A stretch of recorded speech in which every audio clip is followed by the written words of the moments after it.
Hi everyone, welcome to the K-pop Callout, a podcast where we have the conversations that K-pop fans don't have. I'm True. And I'm Honest. And today's discussion topic is going to be a deep dive into parasocialism in K-pop fandoms. Yeah. Okay, so I'll just clarify the format. So it's gonna be a little different this time. Like, there's gonna be questions about parasocialism that we're going to answer by ourselves first. Like, both of us are gonna try to answer it by ourselves. And then we're gonna have a conversation about it and try to answer the question together. Yeah, so I think we'll just get into it. Yeah, sounds good. Would you like to go first for the first question? Yeah, sure. All right. So the first question that we are going to answer for today's discussion is, what is parasocialism? So you can go ahead and start, True. Like, just kind of provide like a quick definition or explanation of what parasocialism is and what it entails and stuff. Okay, so I wanted to find like what comes up when I Google it, like when I Google parasocialism meaning. So I got this from Wikipedia, our lovely friend, Wikipedia. Parasocial interaction, PSI. I didn't know that it's called that. Refers to a kind of psychological relationship experienced by an audience in their mediated encounters with performance in the mass media, particularly on television and on online platforms. Viewers or listeners come to consider media personalities as friends, despite having no or limited interactions with them. PSI is described as an illusory experience, such that media audiences interact with personas, e.g., talk show hosts, celebrities, fictional characters, social media influencers, as if they are engaged in a reciprocal relationship. Reciprocal relationship with them. The term was coined by Donald Horton and Richard Wall in 1956.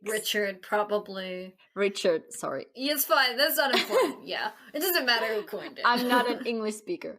But yeah, it's just kind of an old term already. In the 50s. Yeah. It's cool. Funny. It's funny because I had the same thing like in my notes. The same exact thing. Because I was also, because I also did the same thing. I was like, I wanted to just find like the standard kind of definition for like non-K-pop. A non-K-pop and just kind of like something that's kind of all-encompassing. You know what I mean? Because they also mention like fictional characters and stuff like that too. So so I had the same exact definition in my notes, but that's fine because it's good that we were both kind of like thinking like thinking kind of the same thing, that we like need to have like a good standard definition, and the one on Wikipedia was really good and really like encompasses everything. Yeah, and that's actually very interesting. Like, you can be parasocial towards a fictional character too. Like, if you think about it, it's like, I thought that parasocialism is only like towards people who you don't have any relationship with, but you kind of feel like you do. But it's, why wouldn't you be able to feel that towards fictional characters? Like, you can't have a relationship with them either because they're not real. Yeah. Well, and I think like with fictional characters, like, I mean, it could be like any kind of like media, but I think that like, for example, if there's like a show or a movie, there's like a real person. Oh yeah, the character. I was thinking like anime you're thinking, characters. I know. Yeah, I knew you were gonna think about anime characters. Yeah, which I'm sure there are some too. But I was thinking like with fictional characters, it can be like there can be real people playing these characters in like in movies or shows, and people might fall in love with the characters or become like fixated on the characters, even though like and also the characters actor. aren't real. It could be the actor too, but maybe it could just be the character too, potentially. It could be like they don't even think about maybe the actors at all, the actor or actresses at all, and they just kind of maybe are like, I really like this character, or they're really fixated on a certain character, because that can happen. Yeah, it does. It definitely does. So yeah, it is interesting to think about that. But then I think like also like anime, manga, video games. Yeah, I say video games. Yeah, I'm sure there are people who like have parasocial relationships with those types of characters too. Yeah, it is interesting. Yeah. Did you have anything else you'd like to add? Like, did you kind of have like your own kind of definition at all, or are you just kind of just going with that one? It's fine if you don't. I'm just wondering. I'll go with that one. You go with that one. Okay, so you didn't have anything else to add for that. Okay. Yeah. Yeah, so I had the same definition in my notes, but I also had some additional information too. So basically as like a summary, I kind of like have like my own kind of summary of like what parasocialism is. So like basically parasocialism is the phenomenon of feeling like you have a personal connection or relationship with someone, like usually a celebrity, but could be a character or something too, with whom you may have only very limited interactions or no interactions at all, and don't actually know on a personal level. And they're also kind of like parasocial relationships are also defined as like one-sided relationships or bonds with people you don't actually know. So that's kind of I know that people listening probably already know what parasocial relationships are, but it's good to kind of have these definitions that really kind of clearly outline what they are and what they entail. Something else that I found though that was interesting when I was doing research is like that there are different types of parasocialism. I don't know if you came across that at all or read anything about that. Oh, no, I didn't. Yeah, so I kind of wanted to just give like some definitions. These are not my like definitions or anything. I'm like, this is like information I took from a couple different sources. But basically it's been outlined that there are 3 different types of parasocialism, and listed from most benign to most extreme. They are entertainment social, intense personal, and borderline pathological. So, yeah. So here are the definitions. And again, I just took these from various sources. These are not my words, just putting that out there. So entertainment social parasocial relationships are when you're entertained by a celebrity, you're a fan of theirs, and you talk about them with others. And this is the most common type. So this is the most benign one. This is just kind of like, you know, it's like you're entertained by them, you're a fan, you talk about them. This is the most benign form of parasocial relationship. Then there's the intense personal parasocial relationship, which is also known as celebrity worship. And with this kind of parasocial relationship, you may believe you're in a personal relationship with the celebrity, or that the celebrity is your soulmate. And they know the relationship isn't real, or like they know that it's parasocial, but they are not fully in control of their feelings. And it goes beyond simply having a quote-unquote celebrity crush. It entails obsession and believing that the celebrity is your soulmate or best friend or someone who deserves to be worshipped. So that's the second one. So intense personal. And then someone who deserves to be worshipped. Like I've heard about like kind of like religious stuff. I don't know if you know about Snape wives. I don't want to know. No, but like celebrity worship, like you're interpreting it a little too literally. And I think this is why I think a lot of fans don't see themselves as celebrity worshipers, because they get like, they think of like that, they're focused, like they interpret the worship part too literally, and they might think about it in terms of like religious cults or something like that. But it's that's not what this is talking about though. This is not, I mean, K-pop fandoms are cults, but like like they are, but it's like it's not meant to be interpreted like literally. Like celebrity worship is just like basically like K-pop fans do, like a lot of K-pop fans do kind of think that way, even though they don't consciously think that that's the case, or they don't like say that that's the case. Like they don't say I worship this idol, but like, you know, if you say God forbid you say anything even remotely negative, or that could even remotely be construed as negative about their idol, and they'll be like, they think it's like the most disrespectful thing in the world, and they'll just like, you know, ream you or like attack you, you know, for it. So it's that kind of stuff where it's kind of like they feel like, you know, their idols are people who are meant to be like revered, even though they don't consciously think that or don't realize that that's kind of what they think. So that's kind of what it's talking about, not necessarily like I wasn't actually sure praying to them like they're a god or something. Yeah, I wasn't sure if that's what it meant, but I've seen, like, when I mentioned Snape wives, that there's a reason. There's a reason. They're a literal religion. They're actually religious. Actual cult. Yeah. Religious cult. And then the last one is borderline pathological parasocial relationships, which includes fantasies and compulsions you can't control. You might have delusions that your favorite celebrity would like you to show up at their home.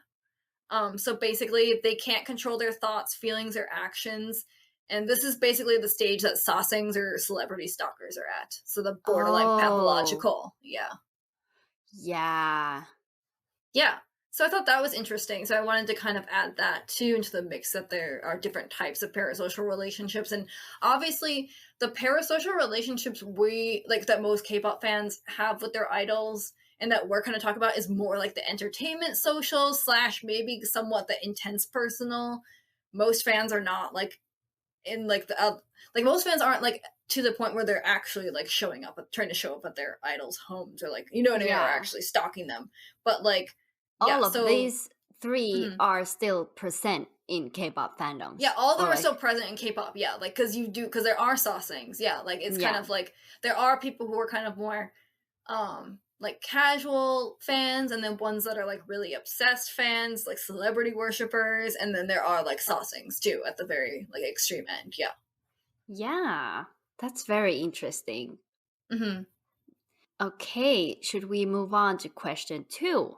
Yeah, so for question 2, the question is, what are the effects of parasocialism, or like why is parasocialism problematic? Well, you obviously want to know the person actually, even if you're like, you might be aware that, like, when you were reading about the stages, as you were saying, some people are aware, or like most people are aware that they are parasocial, and it's like not a real relationship, but the wanting to know the person like actually is still there. And that means that there will be a realization at some point, or like a moment where you really get like emotionally hurt, because you start realizing, or like even if you knew, like it really hits you that you can't. So like one of the effects is definitely just intense like sadness. And like it's like intense sadness caused by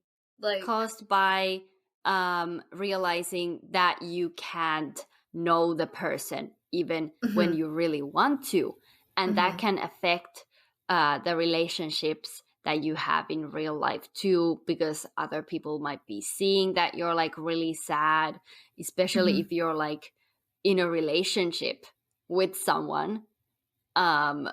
You might start feeling like as we've talked about before in this podcast, you might start comparing your partner to them and stuff. I mean, that doesn't really that might come even without the sadness, but yeah. Are there any other kind of effects of parasocialism that you kind of thought of or found when kind of like researching? Well, I didn't mention many because I feel like they will come up. They will come up later.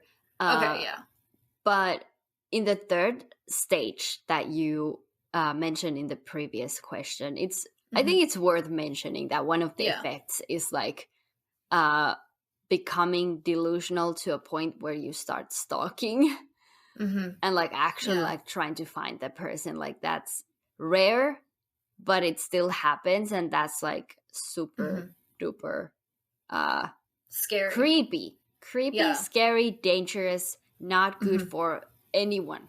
Yeah, it's crazy that that people can get to that point where they just like literally lose grip on reality completely. Yeah, and I always like think about sasengs like, is there anything else on their mind? Like it feels like they devote their lives to like find these people. Yeah. No, there isn't anything else on their minds. That's why they're so fixated, because that's like, I mean, and like the amount idols become the object of obsession for them. The lengths that they go to, the amount of money that they spent.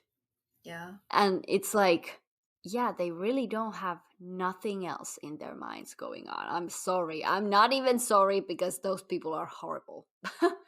They might be victims, but still, fuck you. Sorry. Sorry, not sorry. Oh my god. Yeah, I mean, like, obviously, sasengs, it's just crazy what they do, and like you think about like the mental distress that they cause to idols and stuff like that. But also, like, I'm trying to like, if I try to like think empathetically about them, like I try to imagine, like, what if you had like a sibling or a close friend who was a saseng? You know what I mean? Like, I would be so concerned. You know what I mean? Like, I would be like, oh my god, like it's really scary, like, to think that they're spending all of their time stalking another person because they think that if that person sees them enough that they'll fall in love with them or whatever. Like, that's like really scary to be like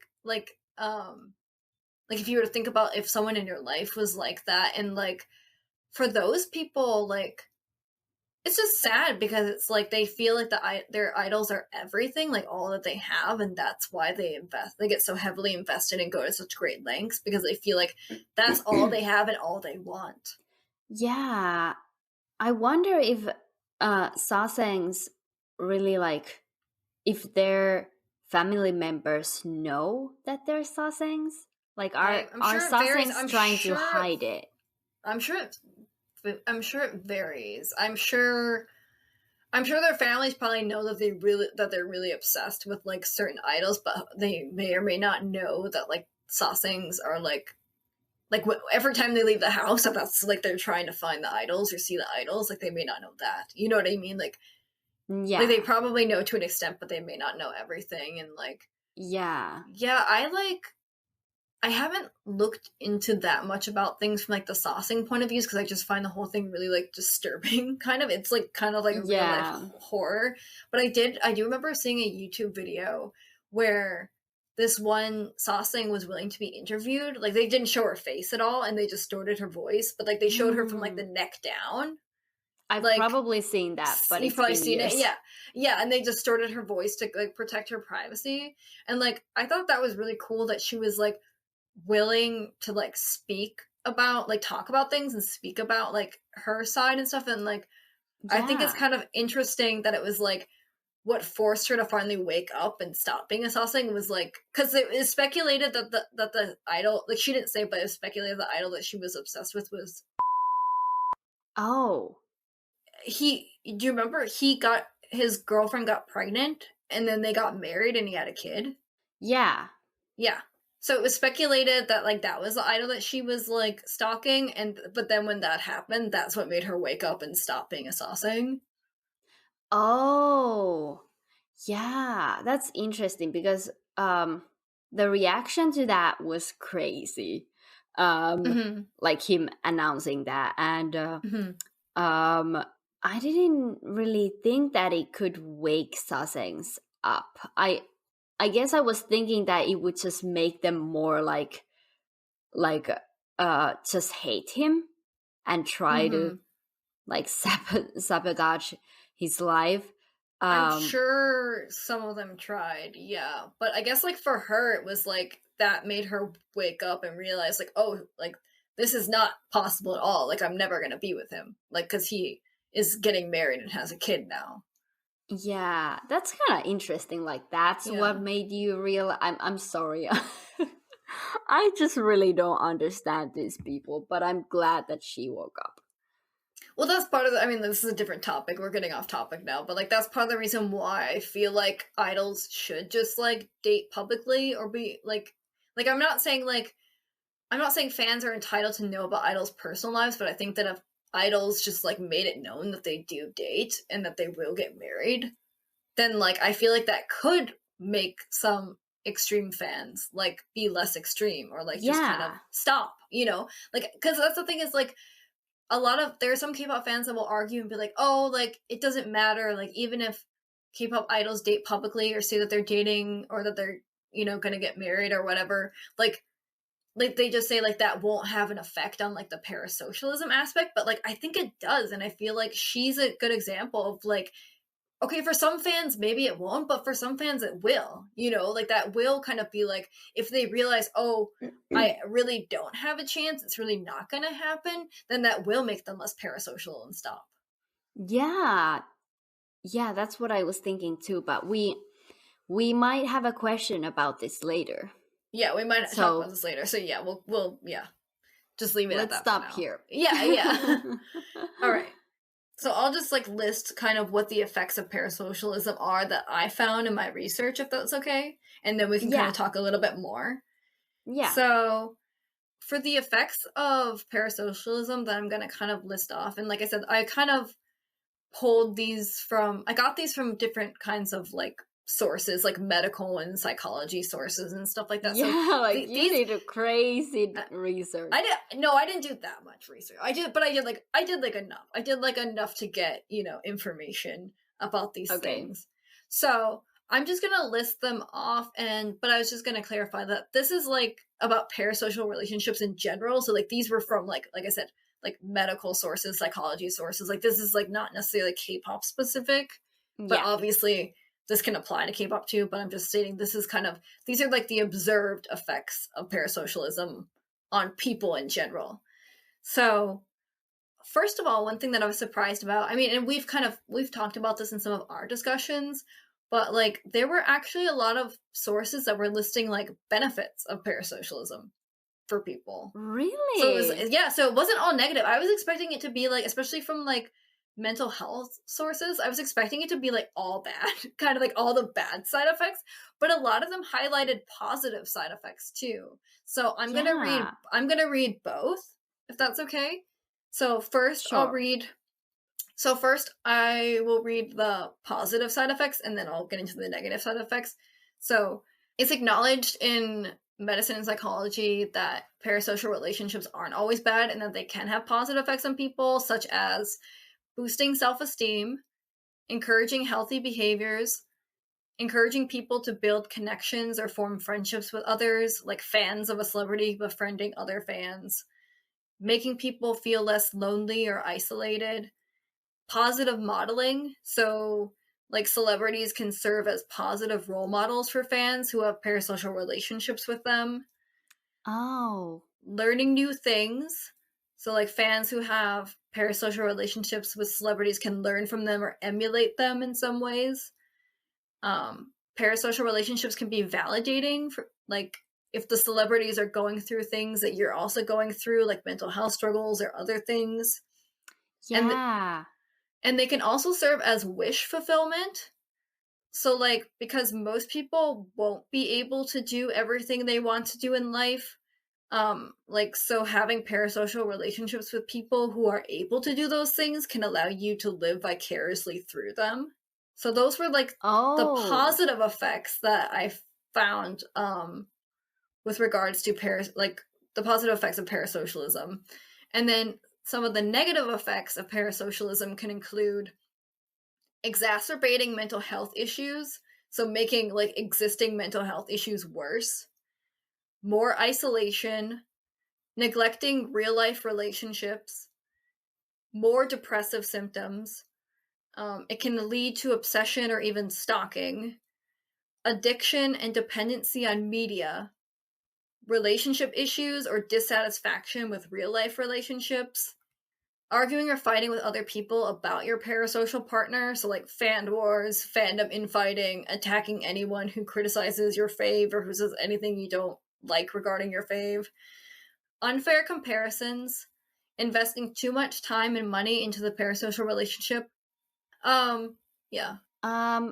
I remember the last one of the positive ones. Can you repeat that? Because I had something to say about that one. It was the last one. Yeah. Parasocial relationships can serve as wish fulfillment. So like most people won't be able to do everything they want to do in life. So having parasocial relationships with people who are able to do those things can allow you to live vicariously through them. Yeah, that was interesting to me because I think we talked about this before in this podcast. You said that it's kind of like your opinion. I said something similar. Yeah. Your opinion was that it's like bad to live vicariously through other people, because people should try to live the lives that they want and like fulfill their dreams. And I agree with that, but that's an interesting way of thinking, because some people just can't, like legit can't, and there are some dreams that are too ambitious. So it might actually be good to like have someone to live vicariously through. Yeah, for sure. Like what I think, like I want to be careful with the way I talk about this, because I don't want to say anything that could be like triggering for anyone, but it's like there might be certain wishes or dreams that people have that they literally physically can't do.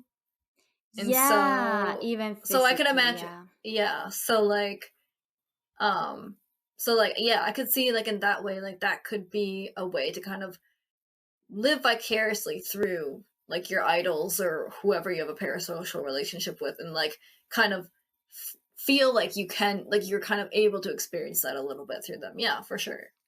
Yeah, so that's good. That's nice. Yeah, so like to round up, what are the effects of parasocialism? There were so many, surprisingly many different things on like your negative list, especially. Like there are good effects too, but there were more negative things, and it like affects your social life, your financial life, and your mental health. Like there's so many different things, so many effects. So yeah, I think we responded. Yeah, I think we covered everything we could for that question. So I think we're good to move on to question 3 now then, if you're good. Yeah. Okay. Question 3 is, how does parasocialism manifest for K-pop fans? So kind of like the previous question for like, but this is for like K-pop fans specifically. Yeah. So what do you have for this question? Yeah, so I'm not going to talk about the positives this time, because the positives I think were already thoroughly highlighted in our previous discussions. Yeah. And I don't really have I don't feel like repeating them again. So, for the effects of parasocialism and like how it manifests among K-pop fans, these are based on my observations and experience. So, like these are not from like any sources or anything like that. Like these are just my personal observations and experiences with parasocialism.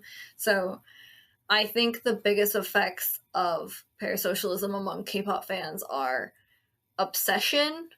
Even if it doesn't rise to the level of the most extreme stages of parasocial relationships, it's still quite extreme for many K-pop fans, like more than they realize, I feel like.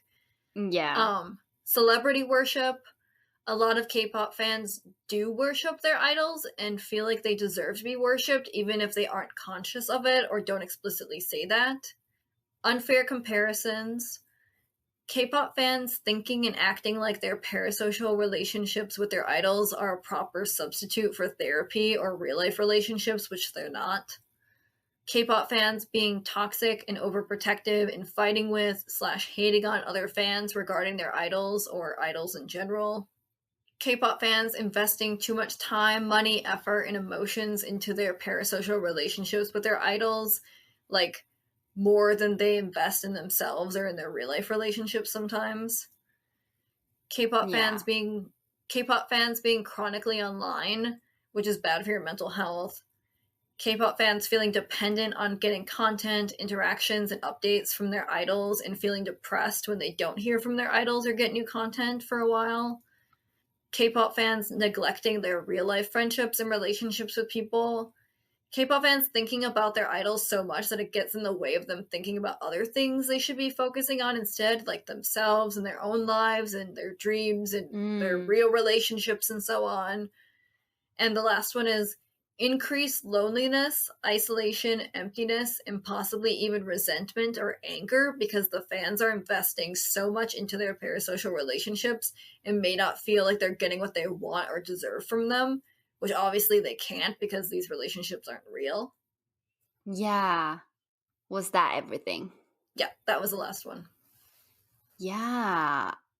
The feeling depressed when you don't get content from your idols, like I haven't thought about that, but like that's so common and so real. But like obviously that happens when you're not like parasocial as well, but the intensity is so bad. I think that like I think it is a side effect of parasocialism because I mean like yeah, actually it might be. I mean, yeah, it's normal to kind of want content on like a basic level, but like feeling depressed. Yeah. When you don't get that's like that means like that's because you're dependent on it in some way. Like you're kind of you're depending on it and expecting it. Yeah, so it's kind of like a addiction to like anything. You get like side effects when you don't get that. Withdrawal symptoms, Yeah, K-pop is a real drug. I'm not kidding. It's a real addiction. It is a real addiction. Yeah, and we fans do experience withdrawal symptoms and depression and stuff when we like don't get content or interactions or updates. Like I know that like fans won't admit to that or something, but like that is how they feel. You know, like they feel like depressed or missing their idols and wondering where their idols are, and it just like and then they talk about their idols or post about their idols to kind of like fill the void while they're waiting for new content or new updates or to get more interactions with their idols. Yeah, people never call K-pop or like when you like any media, I think people don't call that an addiction unless it's like corn addiction. Then that's like unless it's like mature content or gaming or something.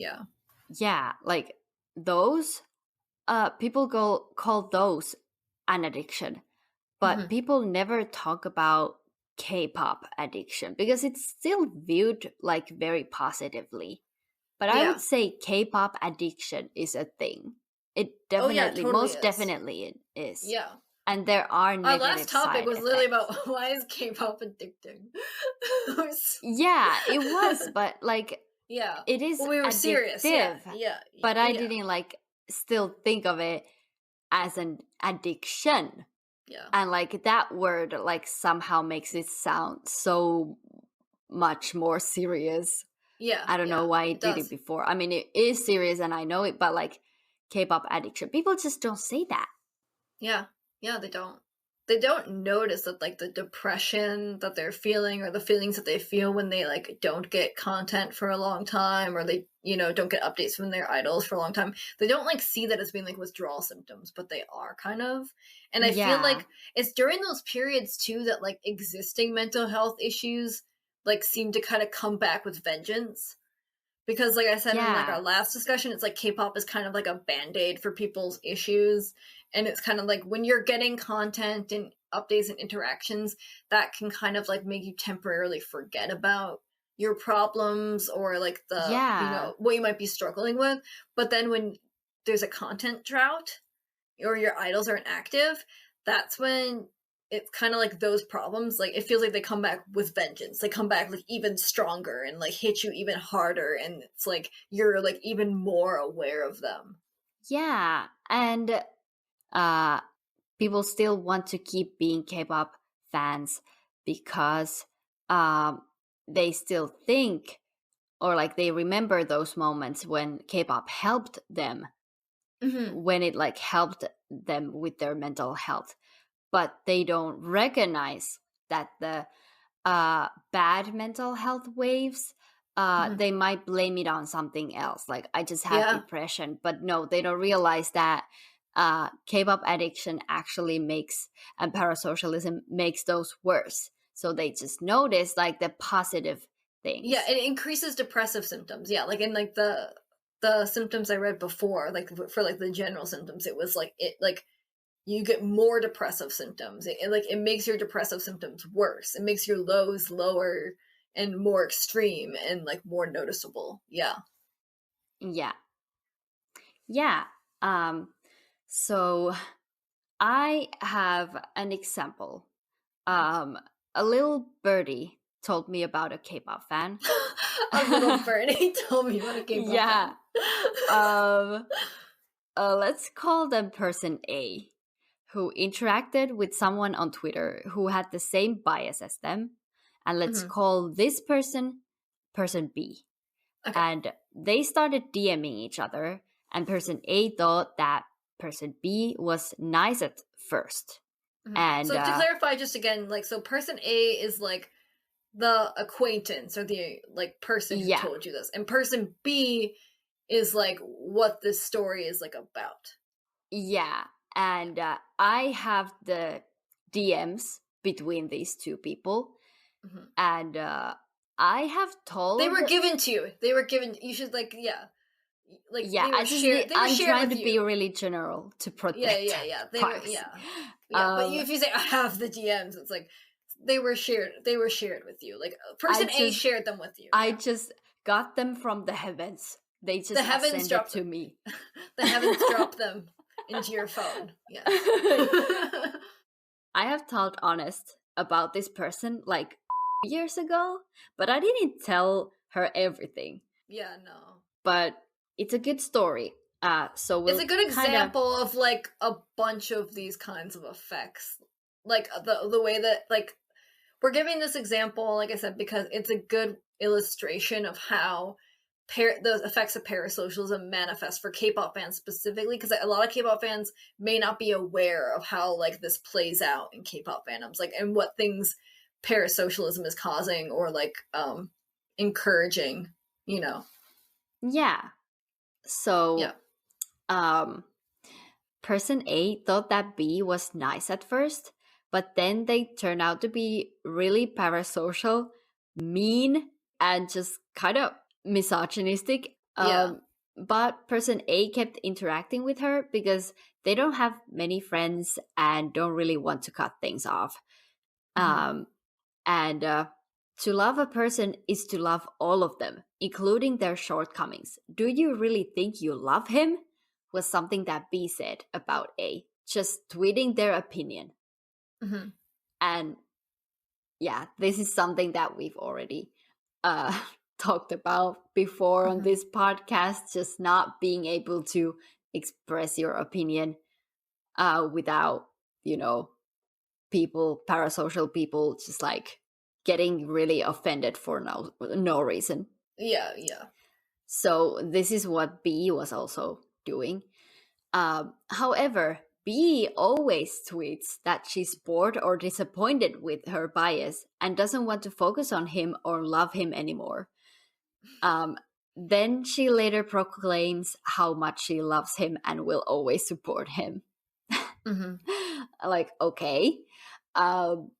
Person B also gets very, very jealous with every single woman who interacts with her bias, a celebrity or a non-celebrity, and always goes on to criticize their appearance, for some my reason. God.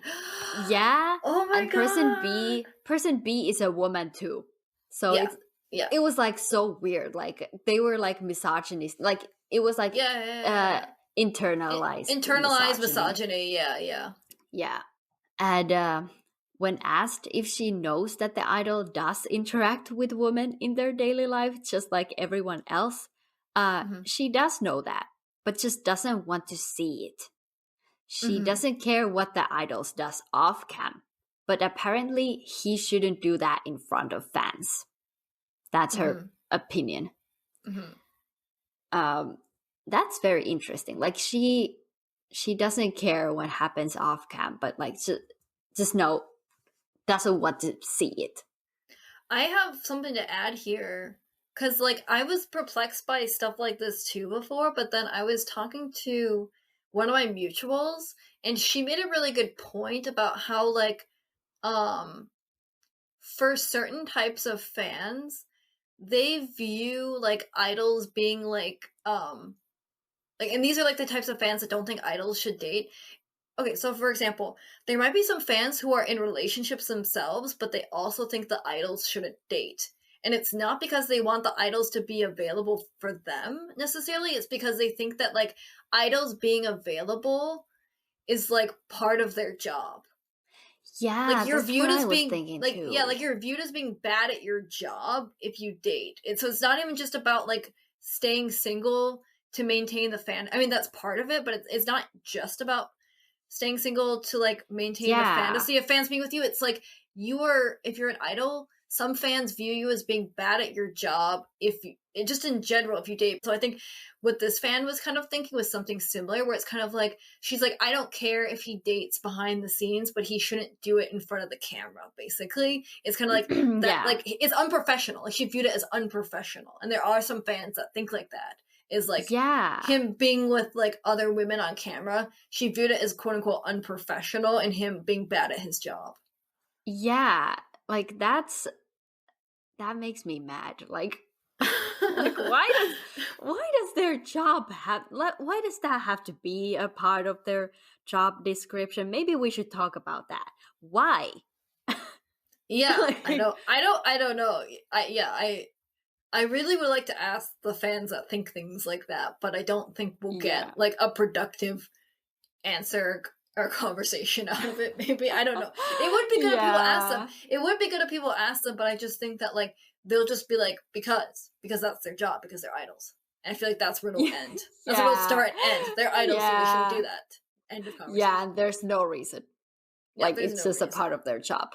That's just the culture that like these K-pop agencies. I mean, obviously it's like it all starts with like the companies and like like the culture that they created. So that's the expectation that a lot of fans have now. But it's like just because it's a part of the culture, like that shouldn't be a part of their job description for the sake of just it being a tradition or like I don't get it. Companies need to rethink. I mean, we'll get to that in like the last part of the discussion, but like companies need to kind of rethink what they're doing with the kind of culture that they've created, and like they might need to they need to do things differently, and like things need to change. Like the culture just needs to change at this point. Yeah, definitely. Mm-hmm. So an interesting comment that B made was, actually, I'm jealous because she's so ordinary, yet she gets to be around him to work. So who is she talking? Like just some random woman is she talking about? So in this case, it was another idol. Okay. And so she was calling her because I said earlier that she goes on to criticize all the female idols or just non-celebrities' appearance. So she says, actually, I'm jealous because she's so ordinary, like ordinary looking, yet she gets to be around him to work. So she admits that she's jealous. Yeah.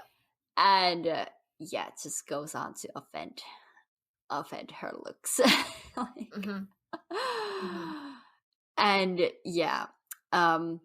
so the next thing is one day person B gets angry with person A because she was convinced that her bias was talking about her in a radio show, and A told her their honest opinion that no, he was talking about all of his fans in general. Oh, so he was sorry. talking about his fans, and she thought it was specifically about her. Yeah. Like only about her. Yeah.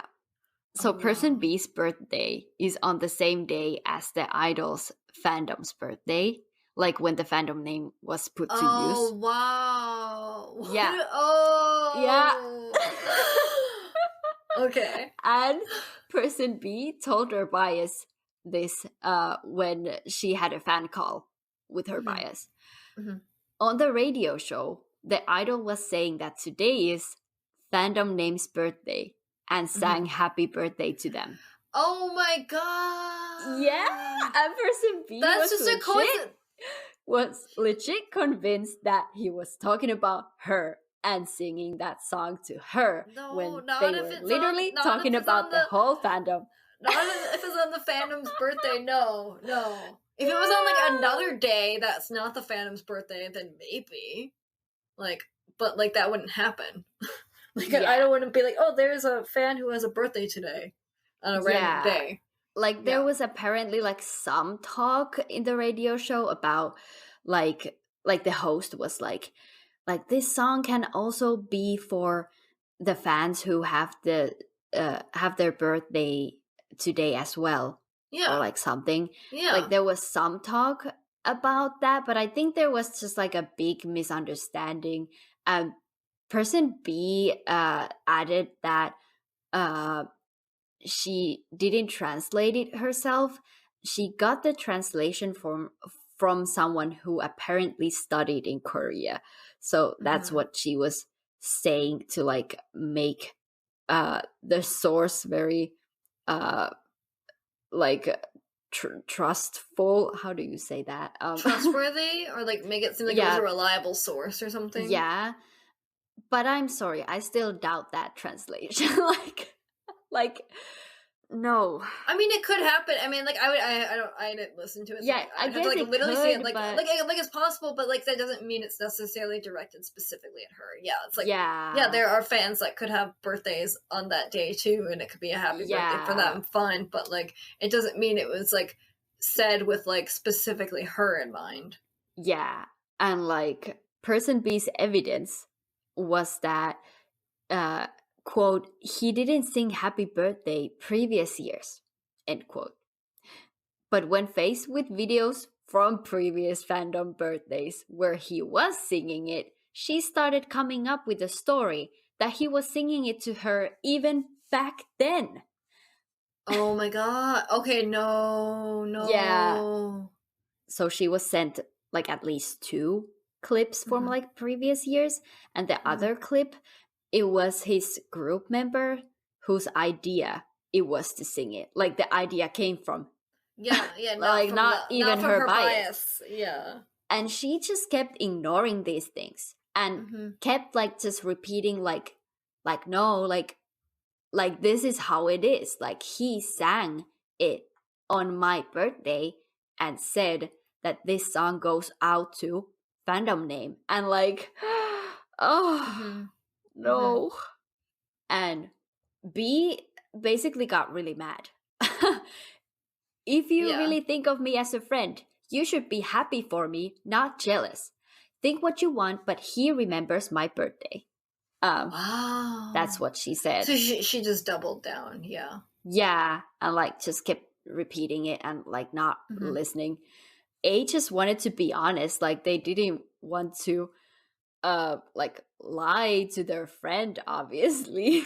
Like I mean, yeah, like they want to be a friend to this person, and like also like person A recognizes that person B, or like recognized that person B was like kind of had lost grip on reality a little bit, and so it's like person A was kind of being like trying to like bring them back and be like, there are other explanations, or there's proof of like that the opposite is true too, and stuff like that. And like, but person B just kept insisting like obviously if you happen to have the same birthday as your fandom and your idol sings happy birthday, you can think of it as being to you as well.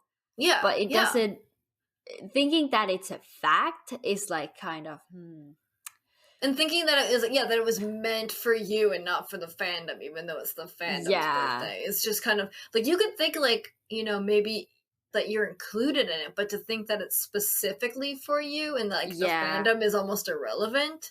Like, the fandom's birthday is almost irrelevant. Yeah. I think B mentioned that she thought that it was also for the fandom, but first to her. Yeah, primarily to her, that it was like done with her specifically in mind. Like, yeah. And this is a funny quote. I'm like paraphrasing, but I don't really know what this means, and this is kind of funny. So B said, "Me and him have a promise in 10 years." What? What does that mean? A promise. Me and him have a promise in 10 years. That's so ominous. I don't know what that means, but I just had to mention. That's like so.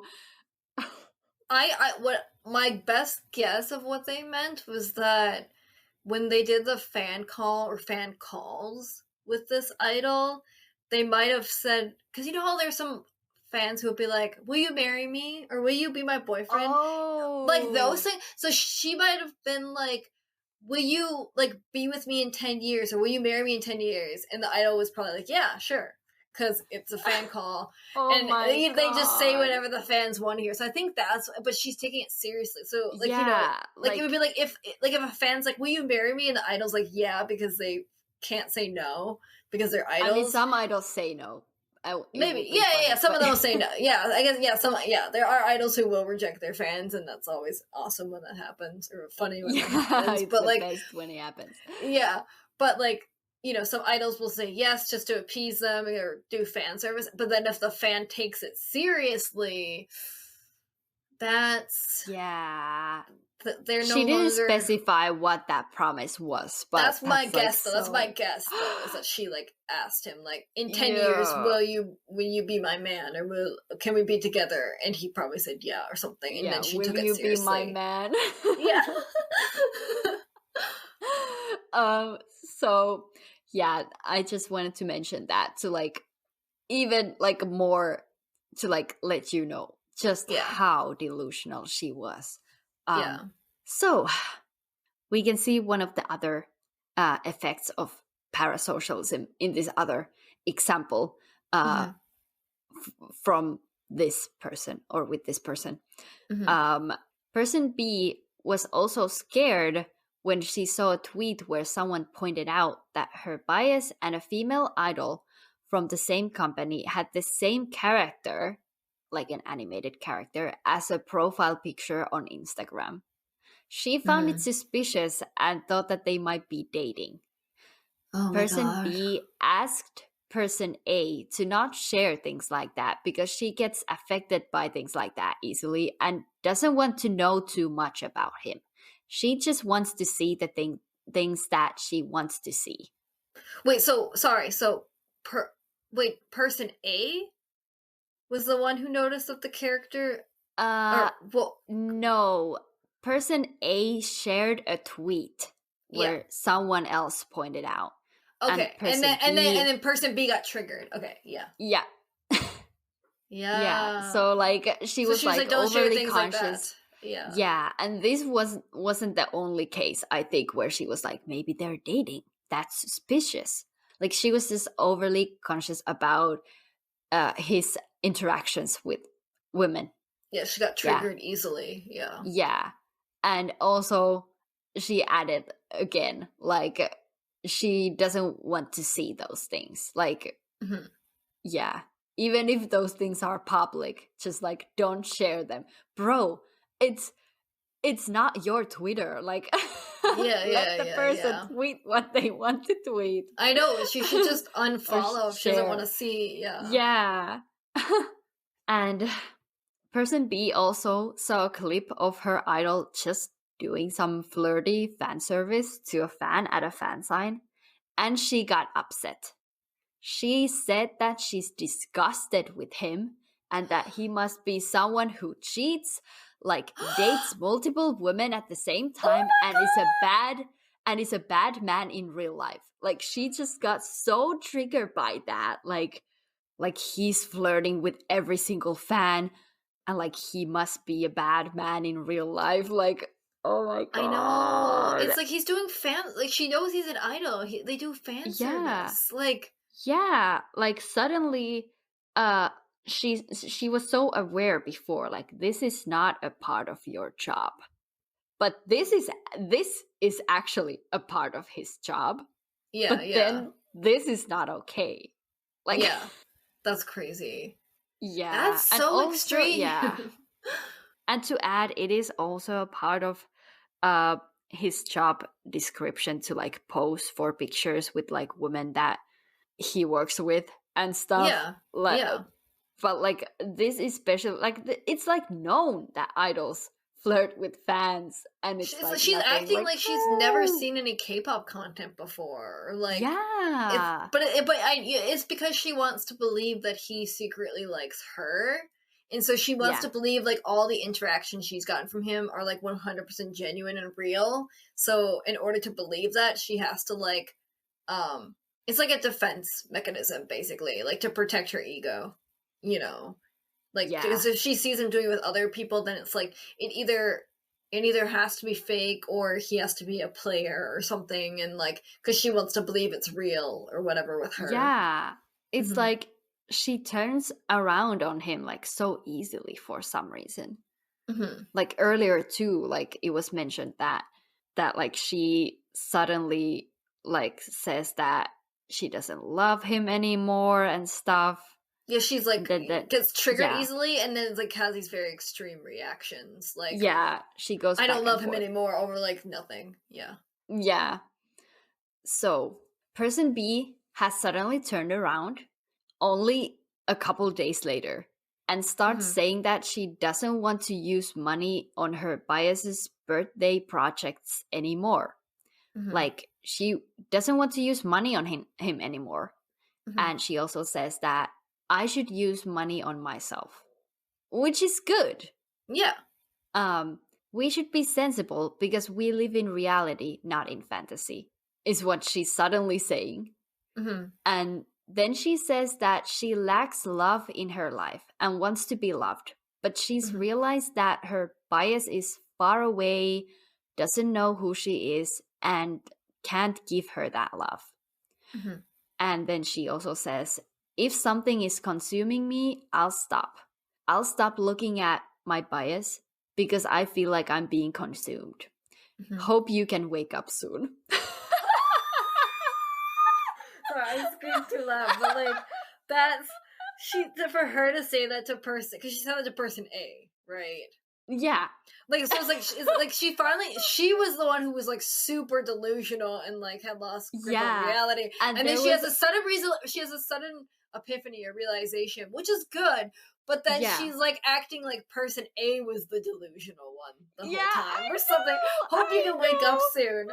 I just had to add that it was so long. Like, she had a long rant. Like, she was saying many things that were like good, but some of them were kind of funny like that. So I made it a lot shorter. She was obviously projecting in those moments. Yeah, she was definitely projecting. Yeah. She was, but she was talking about like reality and fantasy, and there's one more quote. Even if there's no one who loves me by my side, I'd rather be alone than dream every day. That's what she says. And honestly, good for her. Yeah, that's good. Good for her. But just like, hope you can wake up soon. That's so like... I would have gone off. Like, if someone said it to, like, if someone was like literally just like completely delusional and had like completely lost touch with reality, and then they turn around after like a day and act like I was the one who was like that. Yeah. When I'm actually like normal and am grounded to reality and like have not lost touch and like am not super obsessed and delusional. Like that's wild. Yeah, I know. Yeah. So I think it was many things. Like it was a gradual realization, but I think this basically happened a couple of days after like she saw the video of like the fan service and she said that she's disgusted. Like that was like the last thing that made her wake up. So yeah, that was basically the story of B. The story of person B. Yeah. Oh my god. And along that story, I just wanted to share that because there are like so many different symptoms of parasocialism there. So as you can see from the title, this is a part 1. So we will continue this conversation on the next episode, part 2. So remember to listen to that. The conversation will continue. So that's it for today's discussion. If you enjoyed this episode, feel free to like, comment, subscribe, and set notifications if you would like to get alerts when there are new episodes of the K-pop Callout. We want you to join the conversation with us, so let us know what your opinions or theories are in the comments. We upload new episodes every month on both YouTube and Spotify. Anyways, we'll see you again for the next episode. Bye! Bye!